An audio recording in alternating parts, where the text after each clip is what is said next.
অলসতা যেন এমন এক রোগ যা ধীরে ধীরে মানুষের জীবনের সম্ভাবনাকে গ্রাস করে ফেলে। যে মানুষ নিজের কাজকে কালকের জন্য ফেলে রাখে তার জীবনও ধীরে ধীরে থেমে যায়। কিন্তু যদি সেই মানুষটি একদিন নিজের ভুল বুঝতে পারে আর নিজের অলসতাকে জয় করার সিদ্ধান্ত নেয়, তাহলে সেই মানুষই হয়ে উঠতে পারে অসাধারণ। আজকের গল্প এমনই এক যুবকের, যে তার অলসতা জয় করে নিজের ভাগ্য বদলে ফেলেছিল।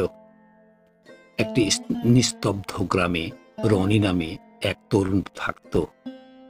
তার বাবা মার সাথে ছোট্ট এক কুঁড়ে ঘরে দিন কাটত তাদের। কিন্তু গ্রামের সবাই জানতো রনি হলো অলস রনি।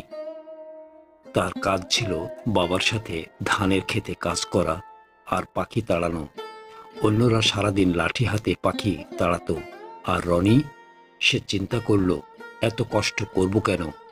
তার বুদ্ধি খাটিয়ে সে টিনে নুড়ি ভরে ঝুলিয়ে রাখল, যাতে বাতাসের আওয়াজে পাখিরা পালায় আর সে আরামে শুয়ে থাকে। রনির বাবা উদ্বিগ্ন ছিলেন। তিনি ভাবতেন, আজ যদি আমি না থাকি, ছেলেটা একা কিছুই করতে পারবে না। কিন্তু রনির চাতুর্থ দেখে বাবা রাগ কমাতেন। তবুও একদিন বাস্তবতা এসে তাকে নাড়িয়ে দিল। বাবা হঠাৎ অসুস্থ হয়ে পড়লেন, আর রনির উপর পড়ল পুরো দায়িত্ব।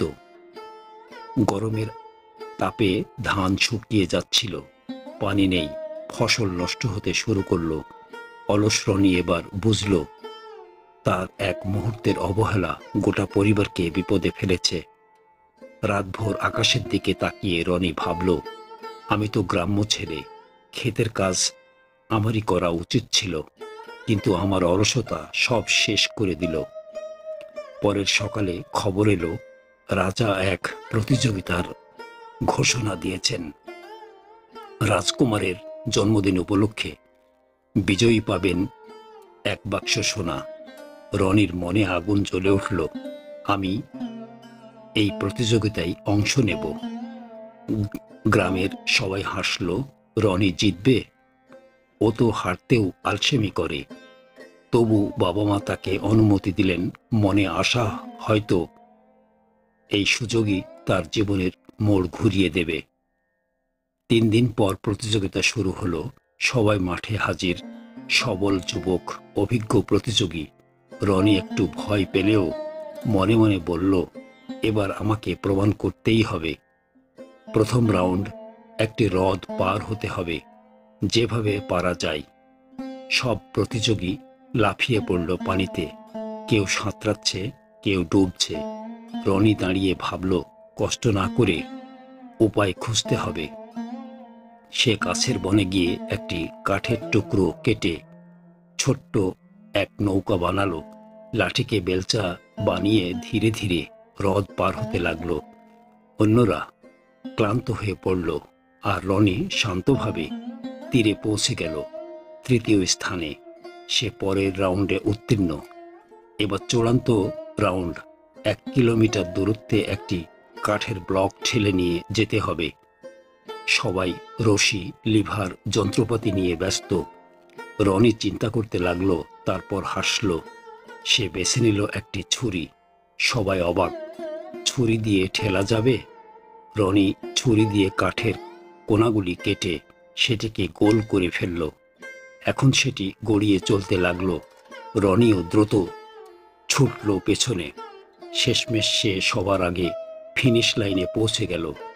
গ্রামবাসী বিস্মিত যে রনিকে তারা অলস বলতো, সেই আজ জিতেছে রাজ্যের প্রতিযোগিতা। রনির বাবা মার চোখে জল, গর্ব আর আনন্দের মিশ্রণে। সে বুঝে ফেলল, অলসতা মানে কাজ না করা নয়, বরং নিজের বুদ্ধি ও শক্তিকে আটকে রাখা। যখন লক্ষ্য বড় হয়, তখন অলস মানুষও পরিশ্রমী হয়ে ওঠে।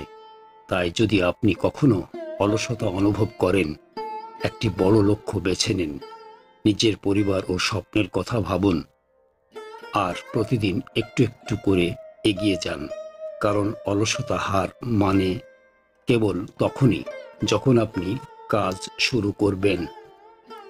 শেষ কথা, এই গল্প যদি আপনাকে অনুপ্রাণিত করে তাহলে নিজের বন্ধুদের সঙ্গে শেয়ার করুন, কারণ অনুপ্রেরণা ছড়ালে তা বহুগুণে ফিরে আসে।